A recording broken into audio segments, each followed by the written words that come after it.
and you will reselect all of these details. If you right click, you will immediately see that an Optitex file appears here. Hello everyone, welcome back to the next sharing video on Dinh Duy Cuong's channel. In today's video, I will answer a question from a student. He is asking a question like this. He has 3 pattern files on Gerber software and he wants to import them into Optitex, but when he imports them, the files are empty. So I will make this video to share with you all. This is exactly his pattern file.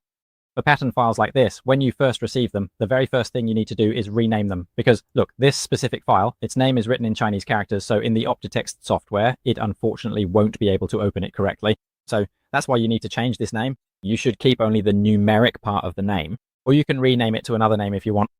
That's the first thing you need to do. Then you remove the Chinese characters, remove all the Chinese characters, remove all the Chinese characters and any dots or symbols as well. So it should look like this, just like this. That's it. Next, you'll open Convert One and go to this magnifying glass here. Type Convert in here and you'll see Convert 1, 2, 3, 4, 5 show up. So click on Convert One. This Convert option will only appear if you have the Optitex software installed on your computer. And one more thing to note, for the proper Convert version, in the top right corner here, there must be a version number. For example, whatever version it is, it has to be shown here. So for Optitex version 25, the version displayed here must also be 25. If you install version 25, but the version shown here is lower, then that's not correct. That version is incomplete and you won't be able to convert with it. Next, you'll go to the zip input section. Click on these 3 dots and select the file. Here I have the file on the desktop. Select this file. Then click open. Now you'll see here this kit name line. There, remember to click on this kit line.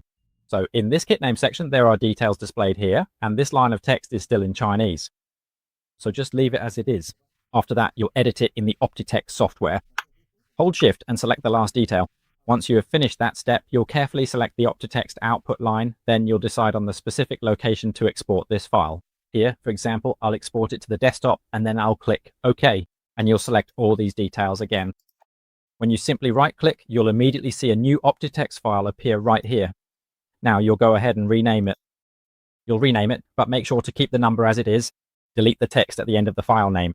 Then right-click and select Open with OPDF 25, which means we'll open it with Optitex version 25.